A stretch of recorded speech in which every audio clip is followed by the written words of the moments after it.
ኦልሞስት ሁላችንም ማለት ይቻላል በህይወታችን ጅንጀና እንደምንፈራው ሌላ ነገር አንፈራም። ማለት አእምሯችን ላይ የሚመጣው አንድን ሴት ስለመጀንጀን ስናስብ በጥፊ መመታትን ቢመባል ኢጓችንን መሰበር ወይም ደግሞ በሰዎች ፊት መዋረድንና በጣም ከሁሉም ነገራችን ራሳችንን ስለምናከብር እንቢ መባልን እንፈራለን።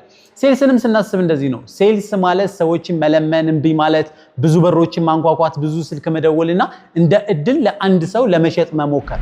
ይሄ ሁሉ ስህተት ነው። ሴልስ ማለት ሳይኮሎጂ ነው ወይም ደግሞ ልክ እንደ ጅንጀና ማለት ነው። በዛሬ ቪዲዮ ሴልስ ላይ በጣም ብዙ ነገሮችን ለፍታችሁ እየተሳካላችሁ ያልሆነ፣ ብዙ ስልኮችን እየደወላችሁና ውጤት እያመጣችሁ ያልሆነ፣ የራሳችሁን ፕሮዳክት ሊሆን ይችላል ወይም ደግሞ ካምፓኒዎች ላይ ተቀጥራችሁ ስትሰሩ በጣም ብዙ ነገሮች እየተቸገራችሁ ሆነ። አት ዘ ሴም ታይም ሴቶችን ስትጀነጅኑ ገና መጀመሪያ ፍርሃት የሚሰማችሁ ከሆነ ከዛ በኋላ ደግሞ ሂደቱ እንዴት እንደሆነ ምን ላይ ፌል እንደምታደርጉ ሳታውቁት ብዙ ጊዜ እንቢ እየተባላችሁ የምትቸገሩ ከሆነ ይሄ ቪዲዮ ለእናንተ ነው። አካውንቱን ሰብስክራይብ በማድረግ እስከ መጨረሻው እዩ። ዛሬ በዚህ ቪዲዮ በኢትዮጵያ ማርኬት ውስጥ በሽያጭ ስኬታማ የምትሆኑበትን እንዲሁም ደግሞ ሴቶችን ጠይቃችሁ በትክክለኛ ነገር ነው የምነግራችሁ። ሴቶችን ማታለል ወይም ሌላ ነገር አይደለም። እሺ የምትባሉበትን ስቴፕ ደረጃ በደረጃ እናያለን።